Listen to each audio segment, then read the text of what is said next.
Oh, bro, it was recording too.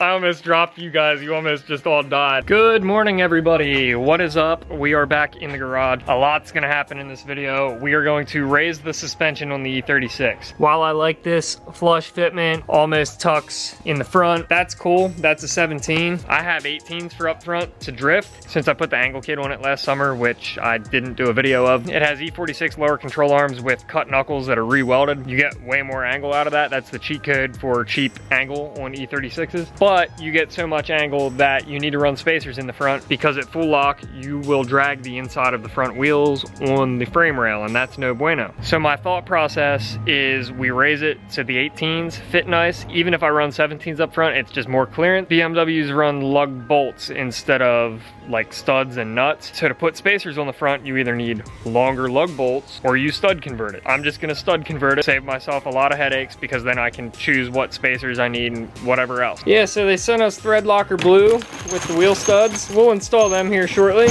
And they shipped these separately. I almost had to call them because I thought they forgot to send me the lug nuts, but they didn't. They're here. We raised the passenger side 1 1/8 inch. We're going to throw one of my Style 69s.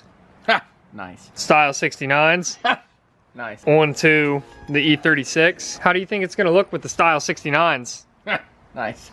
Thought so. So this is as far as Booker can turn the wheel. I don't think that's lock. I think the issue becomes touching frame rail on the passenger side. Our height is good for right now. Somebody might tell me I have to raise this more, but we raised it 1.25 inches and I'm happy with it so far. Got plenty of clearance. Until it compresses and we screw something up, I'm gonna leave it where it's at. We are going to put it back on the jack stands and stud convert it so we can run the spacers so we can get a little more angle out of it. This is an M12 by 1.5 stud. This end threads into your hub. A little bit of blue Loctite on the end that gets threaded in. The end of the stud has a 5mm hex in it.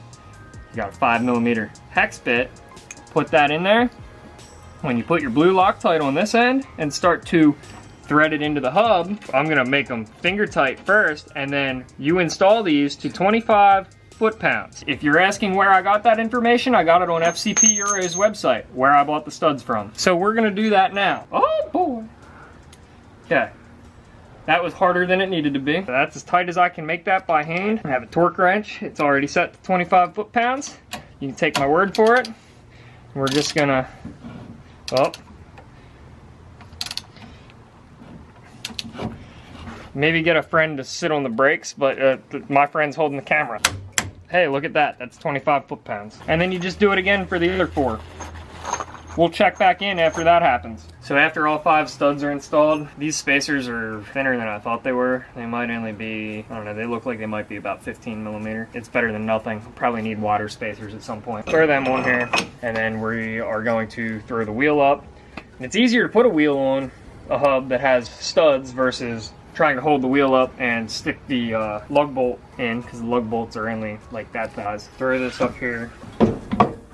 Conical lug nuts. Like I said, I'm not expecting 15mm to net us a whole lot more angle. The backside of the rim was almost touching the coilover. I'll show that on the other side right here. So on the passenger side, you can see the inside of the wheel is about tight against the threads of the coilover. But now that we put the spacer on this side, there is a nice gap in between there. But until we put the studs and the spacer on the other side, you're not gonna be able to tell what it does for us as far as lock to lock and giving us space by the frame rails. So we're gonna do that now and then we'll check back in. Nothing else, the rim of the wheel, it spaces us out from the coilover. You're not gonna damage the threads of the coilover or the wheel. Or the tire.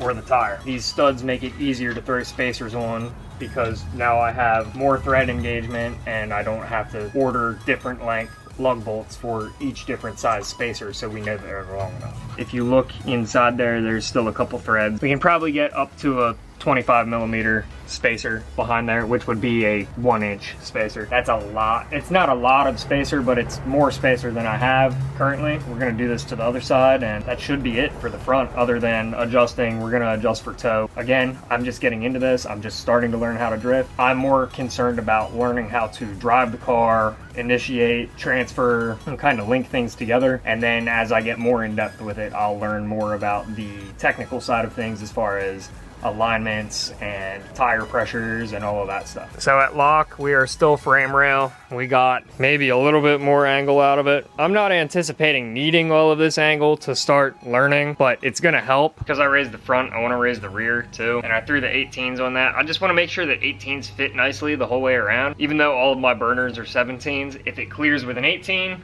it's gonna clear with a 17 on it. And anything I said about the front wheels hitting the frame rails in the front at full lock, you can pretty much disregard that. I went on SLR last night. They sell angle kits, but they also sell rack stops, which are just plastic pieces that you put inside the rack. Limits the amount of travel that you have in the rack. And you'd say, well, the whole point of an angle kit is to get more angle, so in theory you get more steering travel. Yeah, we're gonna sort this out. We're avoiding clearance issues at this point. I'm going to solve the angle problem right now. If the inside of the front wheel is to catch the frame rail, it will bind and it could cause you to spin. We don't want that. I took the 15 mil spacers off that I had on there and I added 25s. But the plastic purple pieces I just showed you came from our friends at SLR. These are rack stops. They just kind of limit the amount of angle. I was told they come in packs of 6. Apparently they come in packs of 8. I'm going to start with 2 on each side. We're gonna see where we go.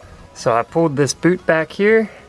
I'm just gonna click them on. You gotta spin them so you can get the opening on this flat spot, and then you just spin them back down when you get them on. This washer appears to be pinned to the flat of this so it doesn't loosen up, so I'm not going to play with that today. With the 25 mil spacer and no rack stops, it still hits the frame rail. I just installed one of them and I'm gonna see what it does. And with one of them installed, there's like an inch gap in there, so that's gonna provide plenty of room even with flex. So I think I'm gonna stop with one. When I put 2 in and turn the wheel to lock, I was at about stock angle. There's no point in having the angle kit if you're gonna be at stock angle. So suspension geometry isn't something that I'm great with, and it's something that I'm learning, but it blows my mind that a piece of plastic that's probably 5 millimeters thick can give you an inch of clearance when it comes to frame rails and angle, but I'll take it.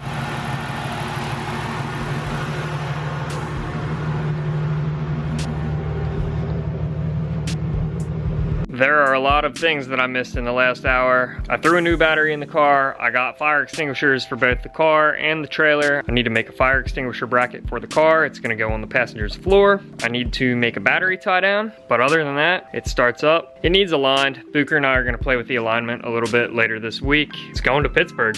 We're going to Pittsburgh. It is time to make this happen. I don't know if you could hear it in the last clip, but the fan's actually louder than the car. It's really nice up front. Looks towed out a little bit on this side, but we'll fix that, or at least try to. I am so incredibly excited to finally drive this car. Thank you guys so much for watching. If you have not already, please subscribe. If you would like to support, head over to horsepowerandpizza.com, at horsepowerpizza on all other platforms. Thank you guys so much for watching. Peace out. Build it for you.